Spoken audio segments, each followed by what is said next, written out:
Hello everybody and welcome back. Last episode we did Lon's companion quest. We went back to Canabris, back to Neath Home, and got all of the mongrels out from underneath the ground.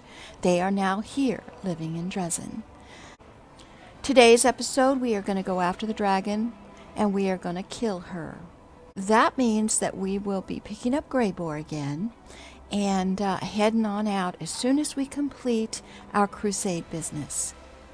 Now, when I logged in, Irabeth came up, and she has something she wants to talk to me about. So let's go ahead and get started.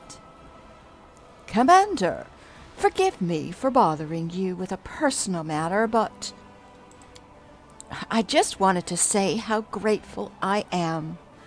During the attack on Dresden, I did not exactly cover myself in glory. You had every reason to throw me out of the army or send me to the condemned. Yet you supported me. You will not regret this, I swear. I will never again let the Crusaders down, neither by my actions nor by words or thoughts. Irabeth, I was a little bit concerned, but that makes me happy. Well, thank you. I've conquered my inner demons. Now can I go back to fighting the real kind? Oh boy. Paralictor Aminos Renth. They approach as if in military formation, in lockstep, arranged so that the tallest, a white-haired elf, occupies the central position, flanked by the other two. At the same time, it does not seem as though any one of the three is the leader. Knight Commander Lacey, we are representatives of the Hell Knights in the no man's land of the Whirlwound. Paralictor Aminos Renth from the Order of the Gate, Paralictor Lorana Tai from the Order of the Pike, and Paralictor Garen Dionan from the Order of the Pyre. Well, nice to meet all of you. After introducing themselves, all three turn to Regil in unison and give curt nods. We have come to officially greet the commander of the Fifth Crusade on behalf of the coalition of the Hell Knight Orders. The Orders have been, and remain, fundamentally opposed to demons and demon worshippers. We will continue to act in the no man's land of the Whirlwound as an allied force to your armies. Well, I welcome our honored allies to Dresden. Thank you, Commander. Allow us to congratulate you on your victory. So, are you willing to participate in joint operations? My armies need support. That is not possible at this moment in time. The Orders are following their own plans. The majority of our forces are deployed far to the west. We are thereby helping you by drawing the attention of the demon armies. Oh, hadn't really thought of it that way. Paralictor Durenge's decision to hand over part of his force for you to command was done on his own initiative, but the Orders and even other chapters of the Order of the Godclaw have their own objectives. I understand. Is there anything else you wanted to discuss with me? One more thing. Our chapters, together with the troop led by Paralictor Durenge, intend to establish an outpost, or rather a fortified transfer point for our operations.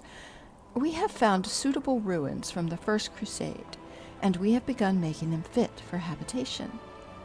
When the outpost is ready, you will be entitled as our ally to make use of the facilities for rest and sustenance when you're making forays deeper into the wound. Oh, well, that is most generous of you, sir. Thank you. On that, we will take our leave. All right, let's do this.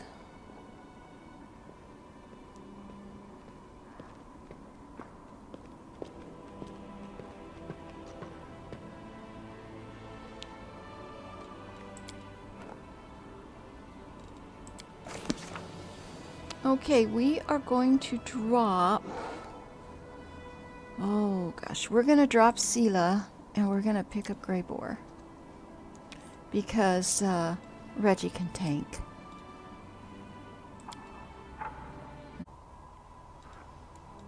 Where we have to go is here, this bloody trail. The ground is drenched in dragon's blood, dried but still visible. An injured dragon has been resting here recently. So, let's go. 10 hours to get there, roughly.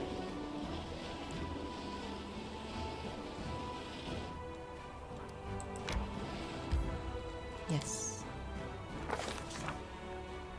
Dark splotches of dried blood are visible on the ground. Its foul, pungent scent awakens the predatory instinct of the hunt. Everything nearby is splattered in blood, as if a battle took place, or someone slaughtered a herd of goats. Yet this blood belongs to neither human nor goat. Its sulphurous odor indicates that this is the blood of a rare, fire-breathing dragon. Injured and exhausted, the fleeing dragon stopped here to rest. The commander decides to personally examine the trail to impress the assassin, or ask the... no, we're going to ask him for advice. I'm not going to trust my perception regarding a dragon. Just not going to do it. The dwarf points confidently to the south. The dragon's lair's hidden somewhere among the mountain gorges. All right, so we have revealed the dragon's location.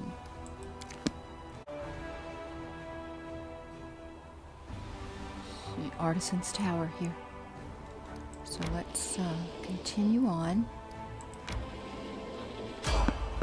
The commander and her followers are traversing the mountains, trying to track down the female woundworm that has lately been wreaking havoc.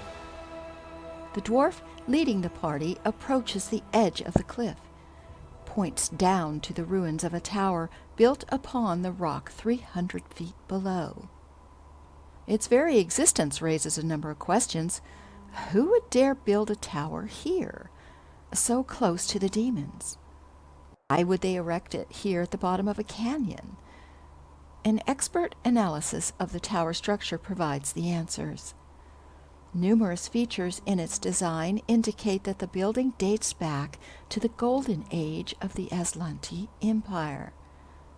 It is several times older than the Whirlwind and was originally constructed on top of a mountain. Then the cataclysm changed everything. The tectonic plates shifted, causing the tower to sink to the bottom of a newly formed canyon, and the mountains rose up around it like the jaws of a predator, ready to snap shut and bury it beneath the rock forever.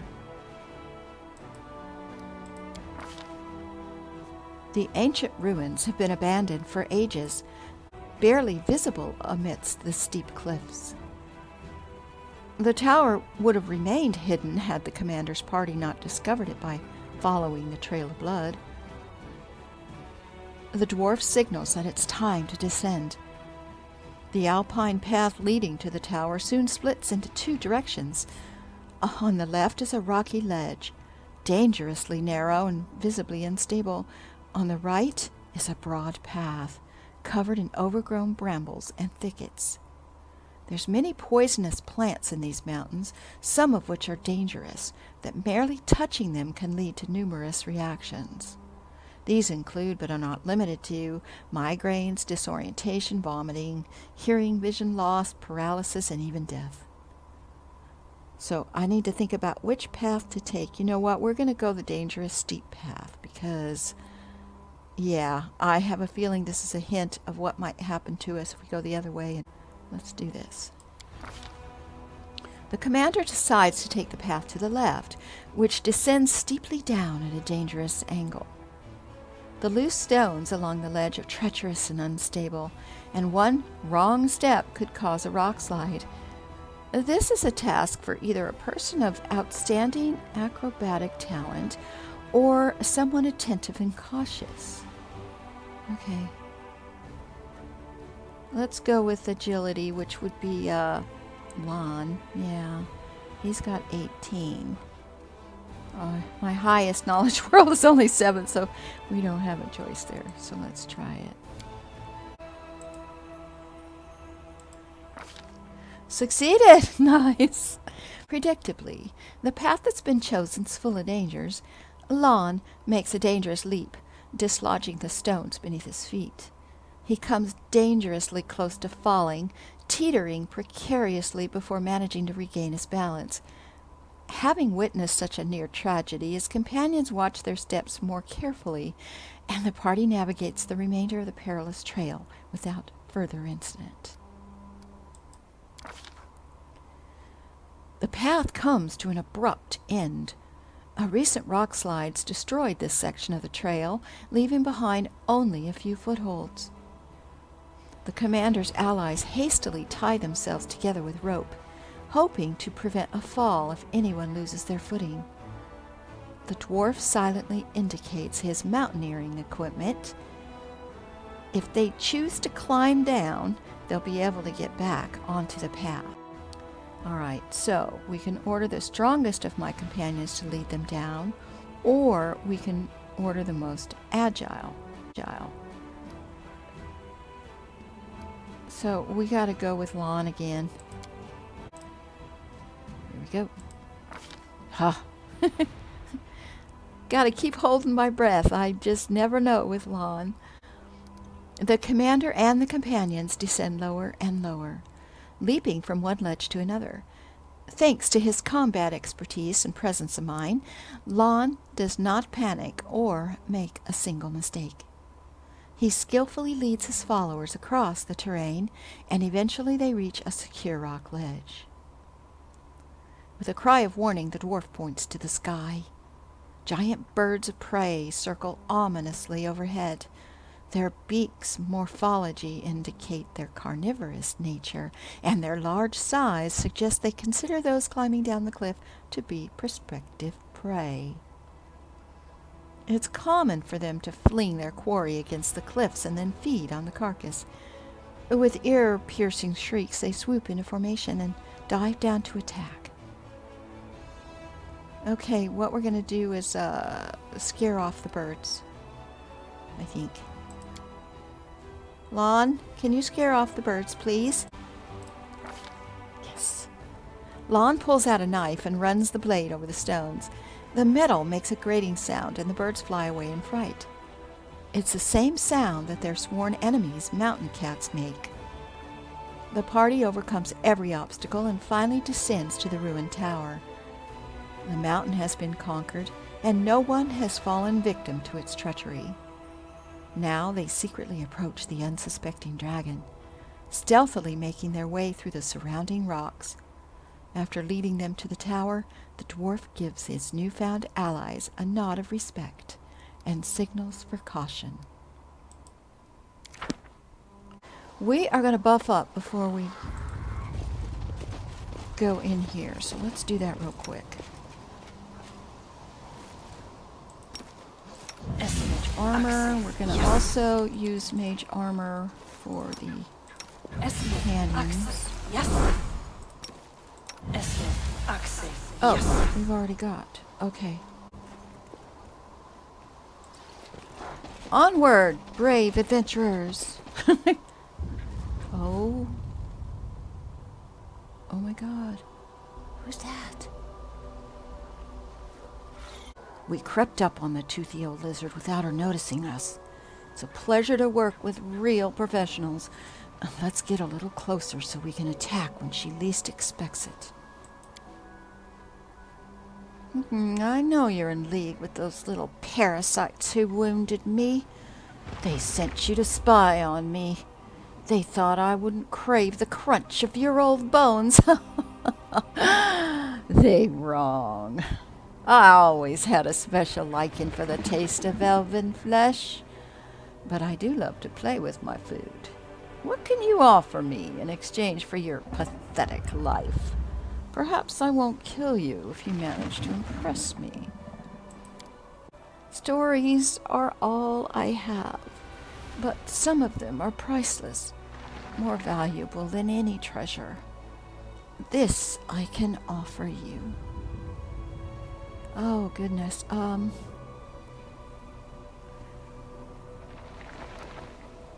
Greybor, what are we gonna do?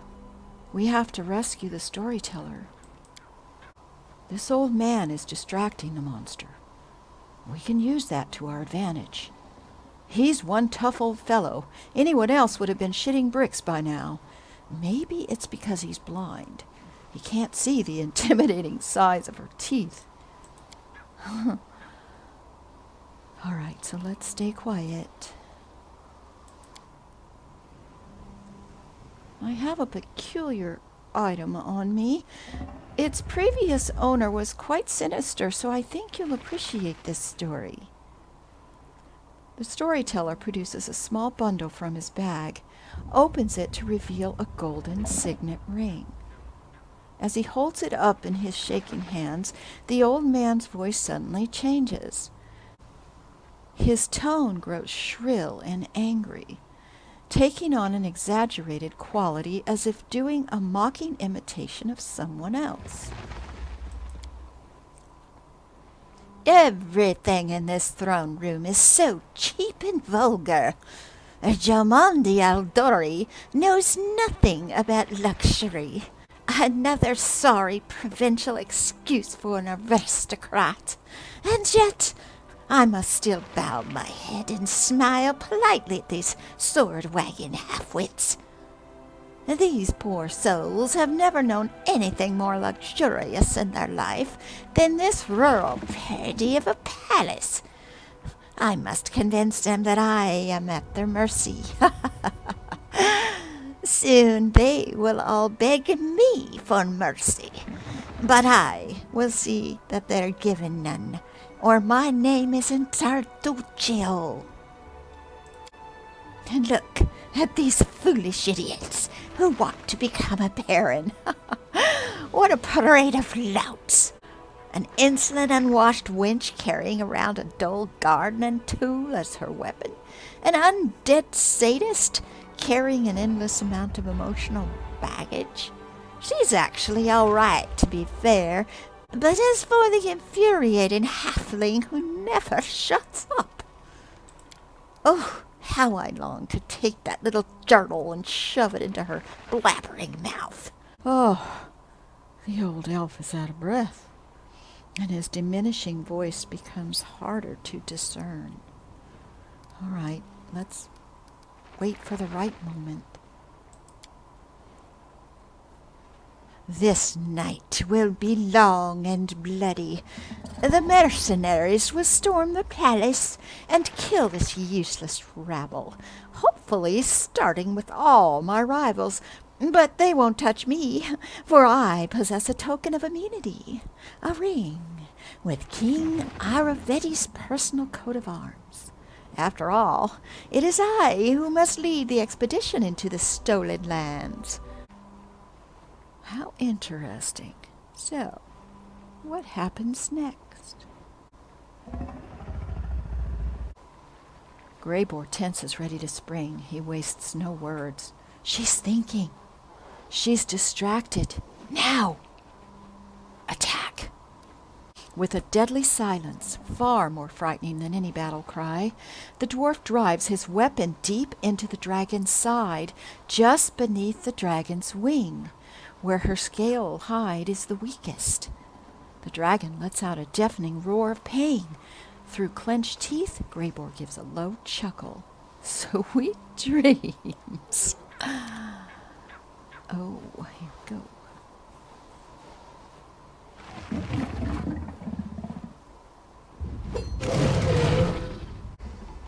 Okay.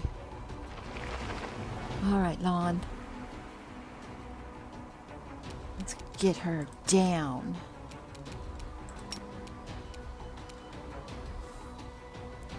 Let's see. Let's take this off and use that. You've crossed the wrong mongrel. She's not showing. She's damaged. Oh, good. Okay, Ava. Now, we do not have fire protection. And I know she breathes fire, so what we're going to do is kind of try to position ourselves all around her so she can't get everybody. Okay. Nobody can really, Okay, Reggie, you get on this side of her.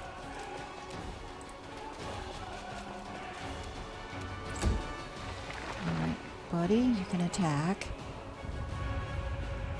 Hopefully you can get her. Alright, me.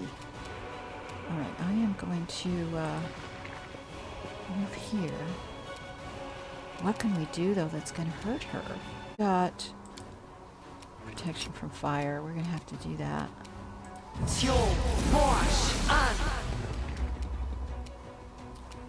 Alright, Camellia. Let's put your weapon back on.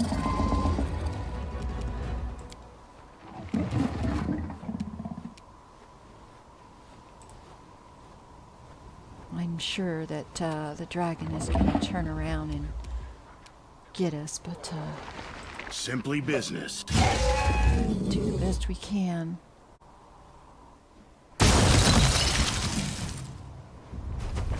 Oh God, she took off.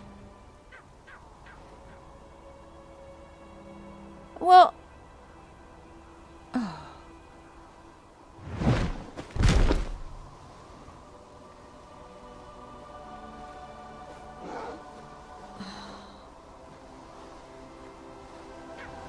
all right.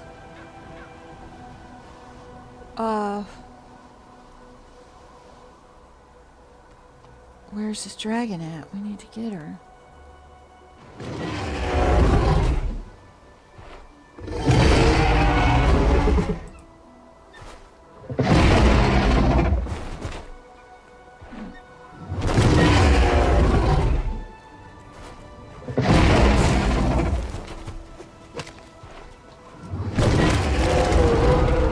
Oh my God! We did it! I didn't think we could kill her like that. Awesome. Graybar looks with satisfaction at the surrounding carnage. That's a job well done. You can use her head to decorate your tent. I'm going back to Dresden. It's been a pleasure working with you. Well, I think we should continue working together. I'm ready to offer you my services. As you can guess, a full contract will be more expensive than a one-time job. I think 12,500 gold would be a fair price.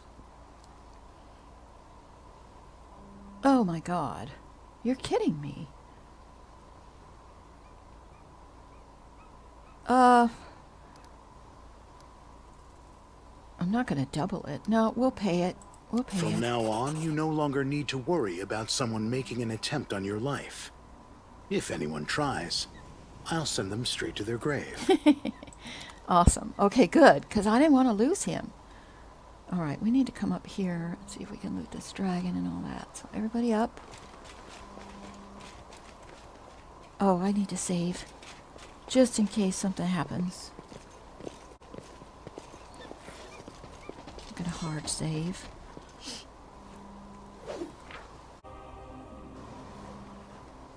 Okay, let's loot. An amulet. Completed.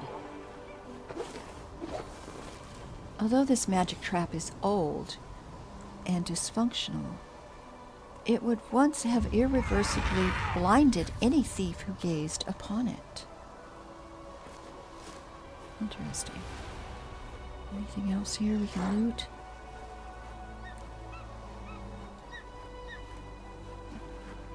Yes.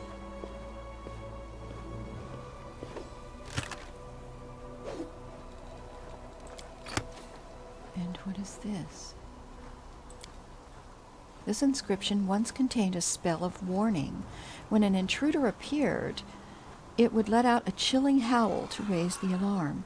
Fortunately, the enchantment has worn off with the passage of time, so your ears have been spared. Well, that's good. Now, I got this loot, I thought. Oh! Oh. That must be down below. Okay, there's nothing else up here, so let's go back down.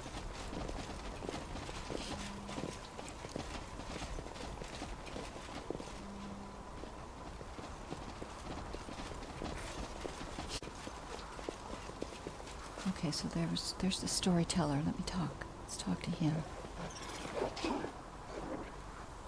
Please, search the bookshelves.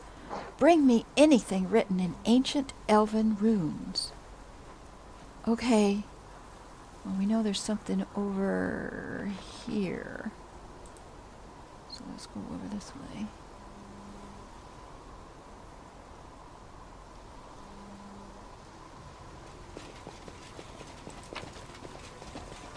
Ooh, demon blood. Yeah, I'll take that.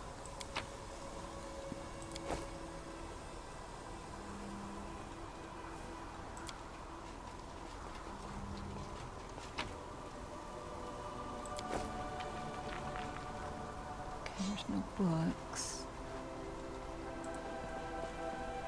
There was something against this wall when we were coming up. Let's check that out.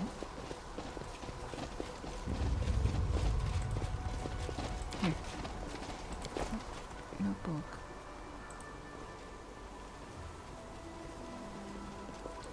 I'm gone.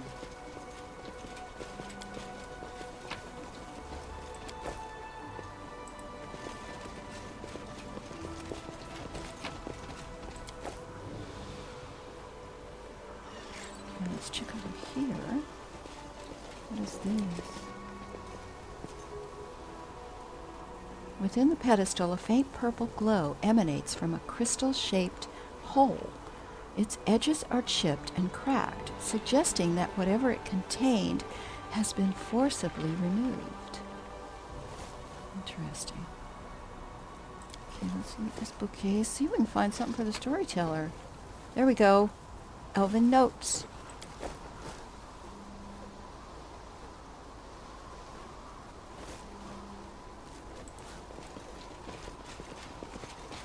Okay.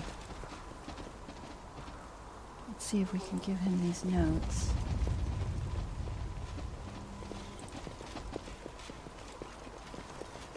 Have you found what I asked? Splendid. Let's get out of here as soon as possible. All this smoke makes it difficult to breathe. Oh. Well, we got lucky the dragon never breathed fire on us.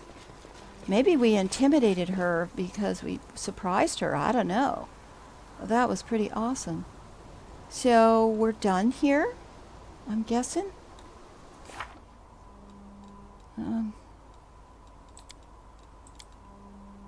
The dragon hunt. The dragon is dead. However, the people of Dresden do not yet know that her reign of terrors ended. Oh, okay, so we need to tell Erebeth. And then we'll be done with that quest.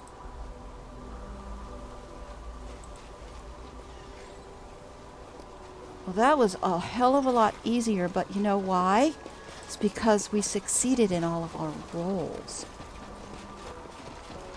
We could easily have failed at any step there, and it would have gone terribly wrong. I think we got extremely lucky.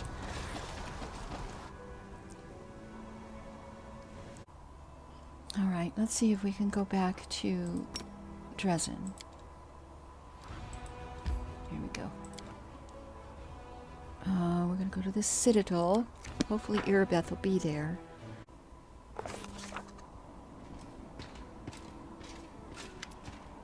Captain Odin. Our intelligence was correct. Cormazadeh's host marches on Dresden. In his position, the wisest course of action upon reaching the walls would be to lay siege and wear down our forces with nuisance raids. Okay. However, my experience tells me that he's going to act differently. This is going to be a full-on assault, a decisive display of his power. When the enemy moves in on our position, we must meet them with a hail of arrows from the walls. gaining the full advantage of our superior defensive position. To prepare our army for this, I propose to pass a reform and increase the presence of ranged troops in our ranks. I believe light-armed slingers, a great number of whom can be trained, will be adequate for our purpose. Slingers, huh? What do they sling? Yeah, and once the demons get to them, every one of those slingers will be slaughtered. I say we only recruit experienced, seasoned rangers who have traveled far and wide and know how to defend themselves. Well, Regel's got to chime in, of course. Captain Odin is correct to assume that our ranged troops can manage with light armaments. However, the troops themselves must be of exemplary quality to complete the task at hand. I suggest we pick the most adept archers we have, and have them undergo rigorous training until they become true marksmen. Graybor smiles. In my experience, in a fight with a dozen quick and accurate archers, the most valuable among them is the one who knows how to pick the right target. You don't learn that kind of skill on the archery range, only in action.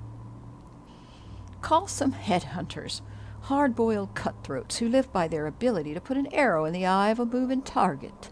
If we want to take the rangers, we get all archers are promoted to rangers. That would be cool, because I think we have some.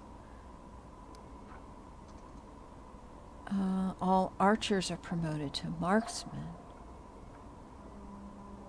I don't want headhunters. I don't want slings. So it's between marksmen and rangers. I think marksmen are better. But I don't know how many I have, and I don't know if it's a 1-for-1.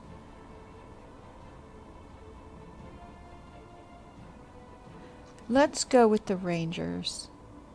That's good to know. You're not about to start throwing away the lives of your soldiers. Not all generals.